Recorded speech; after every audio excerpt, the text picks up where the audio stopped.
Wanita seringkali tidak dianggap, dipandang rendah, atau dianggap tidak bisa melakukan apa-apa. Namun apakah benar demikian? Mari kita lihat kisah seorang wanita dalam Alkitab yang namanya Abigail. Kisah ini dimulai di dalam 1 Samuel 25 ayat 2 sampai ayat 3. Ketika itu ada seorang laki-laki di Maon yang mempunyai perusahaan di Karmel. Orang itu sangat kaya, ia mempunyai 3.000 ekor domba dan 1.000 ekor kambing. Ia ada di Karmel pada pengguntingan bulu domba-dombanya.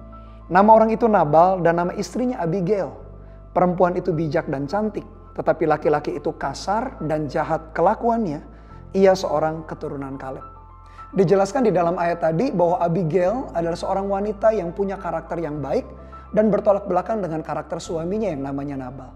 Memang benar yang paling ideal bagi yang belum menikah, wanita-wanita, pilihlah calon suami, calon pasangan yang baik, yang dewasa, sehingga karakter kita sama-sama bertumbuh di dalam kedewasaan. Tetapi kalau para wanita sudah terlanjur menikah, maka karakter kita pun tetap bisa bertumbuh dewasa, tidak terpengaruh oleh kondisi di luar kita. Sehingga prinsip yang pertama bagi para wanita adalah karakter ditentukan oleh diri sendiri. Ketika seorang wanita berjalan di dalam ketaatan kepada tuntunan Roh Kudus dalam perjalanan hidupnya, karakternya bisa bertumbuh dewasa, bahkan bisa jadi berkat bagi kehidupan pria atau suami yang Tuhan percayakan di dalam kehidupannya.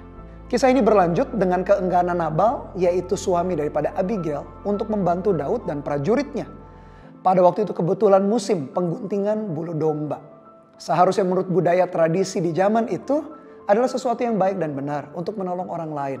Harusnya Nabal membantu menolong Daud. Tapi Nabal adalah seorang yang kasar, seorang yang kikir, seorang yang jahat sehingga tidak mau menolong. Justru keengganannya itu membawa kehancuran dan kematian, mengintip keluarganya. Daud mencoba main hakim sendiri, meskipun dalam hal ini pun Daud sebenarnya salah jikalau dia membinasakan Nabal dan seisi keluarganya.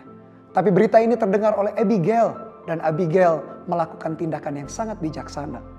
Di dalam 1 Samuel 25 ayat 14 sampai 17. Tetapi kepada Abigail, istri Nabal, telah diberitahukan oleh salah seorang bujangnya, katanya, ketahuilah Daud menyuruh orang dari padang gurun untuk memberi salam kepada Tuhan kita.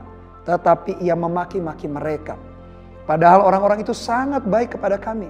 Mereka tidak mengganggu kami dan kami tidak kehilangan apa-apa selama kami lalu lalang di dekat mereka ketika kami ada di ladang.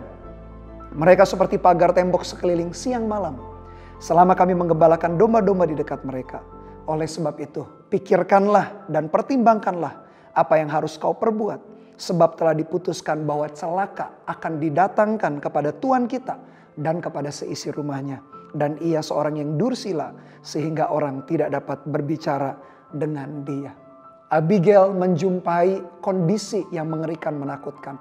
Daud dengan begitu emosional berencana untuk membinasakan seluruh Nabal dan keluarganya.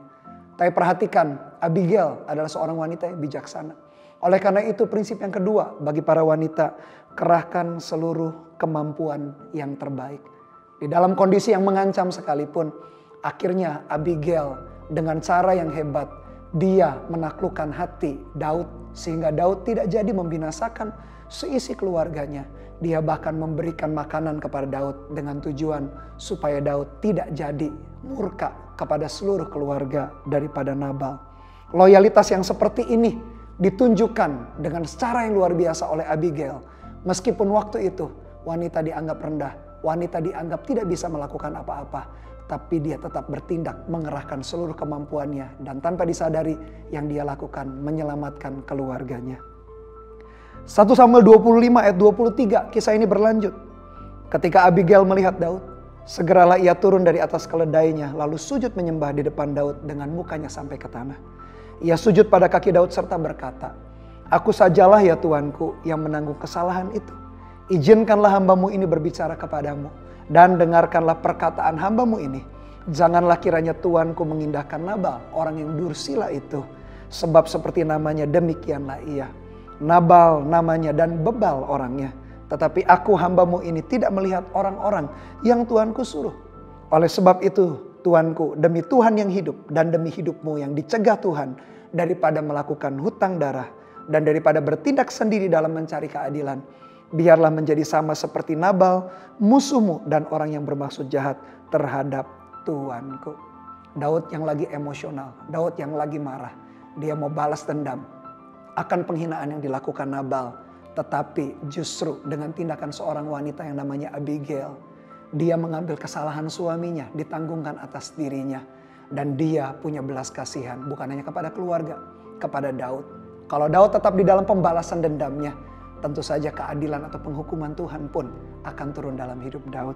Oleh karena itu yang ketiga, prinsip seorang wanita, milikilah belas kasihan untuk menyelamatkan orang lain. Apa yang dilakukan Abigail, dia menyelamatkan keluarganya. Keluarganya tak jadi dibinasakan karena dendam Daud. Yang kedua, dia sendiri menyelamatkan Daud sehingga Daud tetap menjadi raja berikutnya. Yang ketiga, dia menyelamatkan bangsa umat pilihan Tuhan.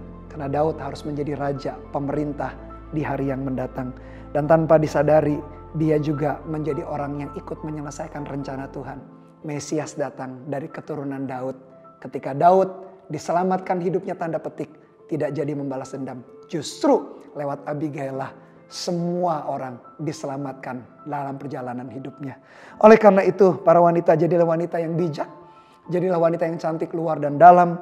Roh Kudus pasti menolong engkau. Jangan sia-siakan setiap potensi yang Tuhan taruh. Terus maju di dalam Tuhan. Tuhan Yesus menyertai kehidupanmu. God bless you.